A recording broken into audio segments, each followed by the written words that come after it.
కడపలో ముఖ్య నేతలు కార్పొరేటర్లతో భేటీ అయ్యారు వైఎస్ఆర్సీపీ అధినేత వైఎస్ జగన్. భేటీలో అంజాద్ బాషా, కడప మేయర్ సురేష్ బాబు పాల్గొన్నారు. అందరం కలిసికట్టుగా పనిచేయాలని సూచించారు వైఎస్ జగన్. కష్టాలు అనేవి శాశ్వతం కావని, కష్టాలు వచ్చినప్పుడు వ్యక్తిత్వాన్ని అమ్ముకోకూడదన్నారు. దేశ చరిత్రలో ఏ ఒక్కరూ చెయ్యని మంచి పనులు తమ హయాంలో జరిగాయన్నారు జగన్. అలాగే అబద్ధాలు చెప్పలేకపోవడంతోనే ప్రతిపక్షంలో ఉన్నామన్నారు. మోసపూరిత హామీలతో చంద్రబాబు అధికారంలోకి వచ్చారని, మేనిఫెస్టోను చెత్తబుట్టలో వేసే సంప్రదాయాన్ని వైఎస్ఆర్సీపీ మార్చిందన్నారు. ఇక కోవిడ్ సమయంలో కూడా సంక్షేమాన్ని ఆపలేదని, కార్యకర్తలు కాలర్ ఎగరేసే విధంగా పాలన చేశామన్నారు జగన్.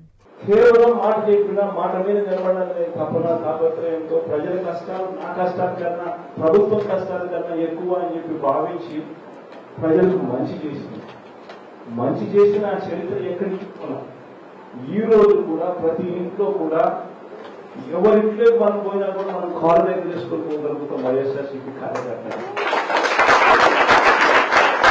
నేనే కాలరైజ్ చేసుకుని పోగలుగుతాం.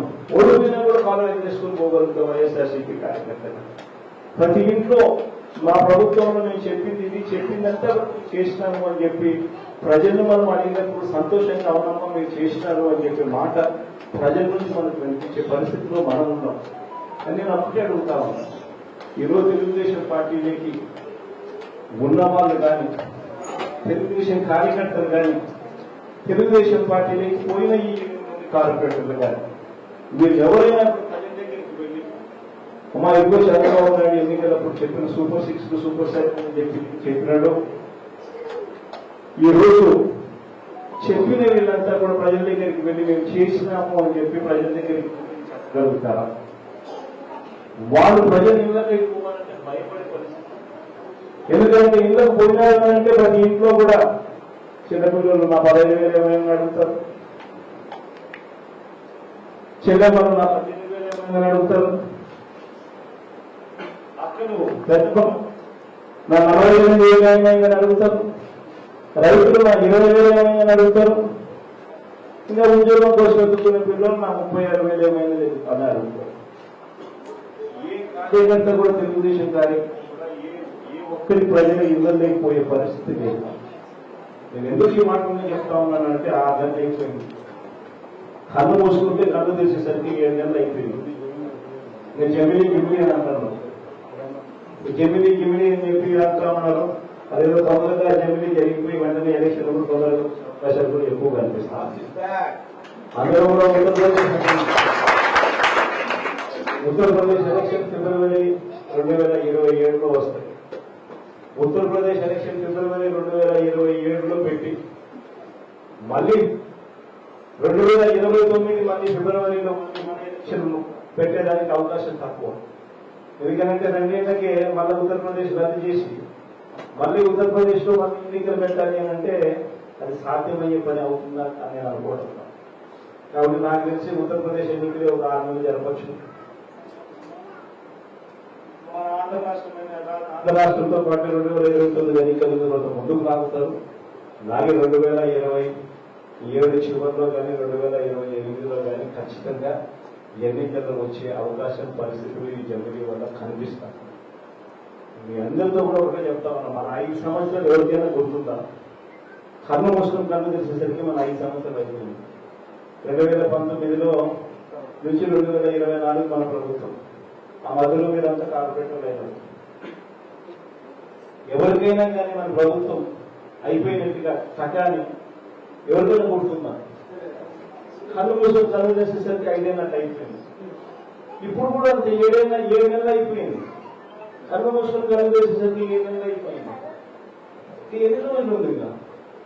కళ్ళు మూసుకొని కళ్ళు చేసేసరికి మిగిలిన సమయం కూడా అయిపోతుంది. సమయం గడిచే కొద్దీ నెలలు గడిచే కొద్దీ చంద్రబాబు నాయుడు భయం ఎక్కువ అవుతుంది, వాళ్ళ కార్యకర్తల్లో ఇంకా గుమ్ములు ఎక్కువ అవుతుంది. మనం రెట్టించిన ఉత్సాహంతో మనం ఇంకా ఎక్కువ పెరుగుతాం. అందరూ కూడా ఉండే ఆలోచన చేసుకుంటాం. ఒక రాత్రి వచ్చిన తర్వాత ఒక పగలు రాత్రి కన్ను మూసుకుంటే 2-3 సంవత్సరాలు కూడా కన్ను మూసుకుంటే అయిపోతుంది. దాని తర్వాత వచ్చేది మన ప్రభుత్వం. మన ప్రభుత్వంలో ఎవరైతే కష్టాల్లోనూ నష్టాల్లోనూ నాతో పాటు ఎవరైతే ప్రయాణం చేసినారో వాళ్ళందరికీ కూడా మంచి రోజులు వస్తాయన్నమాట.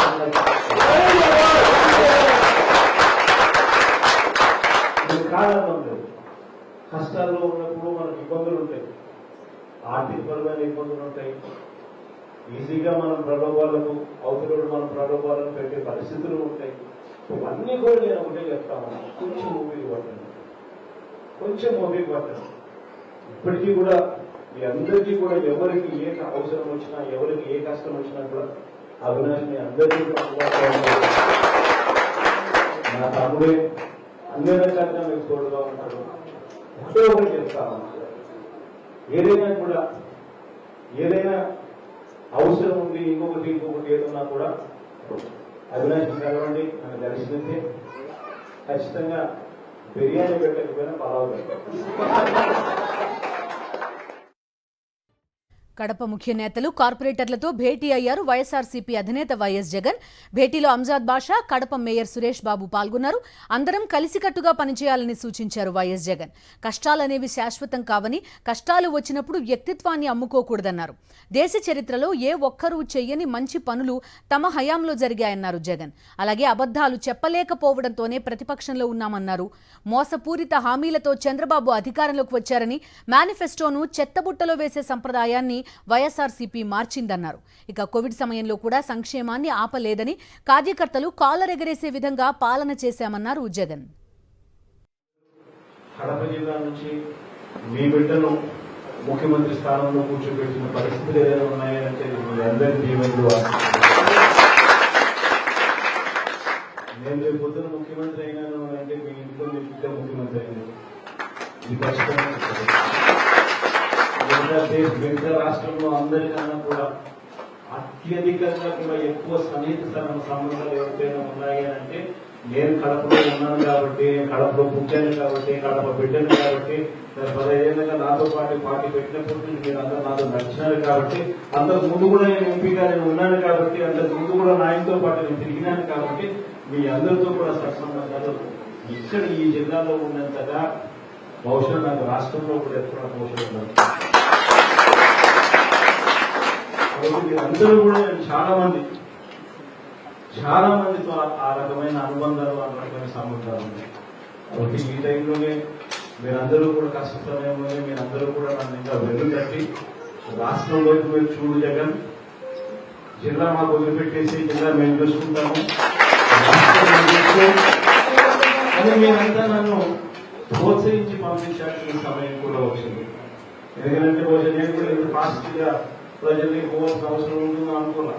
కానీ చంద్రబాబు నాయుడు గారు పాలన ఎట్టుందనంటే ఒక పక్క సూపర్ 6 లేవు, సూపర్ 7 లేవు, మరోవైపు చూస్తే బాధుడే అనే కార్యక్రమంతో నిజంగా ప్రజలను ఇబ్బందులు పెట్టే కార్యక్రమం జరుగుతా ఉన్న నేపథ్యంలో మనం కూడా పోరుబాటుకు మనం కూడా పోరుబాటు చేయాల్సి వస్తుంది. అందుకని రైతులకు సంబంధించిన విషయాల మీద మనం ఈ మధ్య కాలంలోనే ఒక ధర్నా చేసినాం. ఈ 27వ తారీఖున మనమంతా కూడా కరెంటు బిల్లులకు సంబంధించి ఇంకొక ధర్నా చేయబోతా ఉన్నాం. అదే మాదిరిగా జనవరి 3వ తారీఖున పిల్లల చదువులకు సంబంధించి ఫీజు రీఇంబర్స్మెంట్ ఎగరగొట్టిన పరిస్థితుల మధ్య ఆ పిల్లల చదువుల కోసం తాపత్రయపడుతూ వారి కోసం ధర్నాలు చేయాల్సిన పరిస్థితి కూడా వేగంగా జరుగుతూ ఉంది. జనవరి నుంచి నేను కూడా జిల్లా పర్యటన స్టార్ట్ చేస్తా ఉన్నాను. ఇంకా కార్యక్రమాలు యాక్టివిటీ లెవెల్స్ ఫాస్ట్ గా జరుగుతూ పోతా ఉన్నాయి. కాబట్టి మీ అందరి సహాయం సహకారాలు కావాలి. మీ అందరూ నా కుటుంబ సభ్యులు, మీ అందరూ కూడా ఖచ్చితంగా గుర్తుపెట్టుకోమని చెప్పి సవినయంగా మీ అందరితో చేతులు జోడించారు.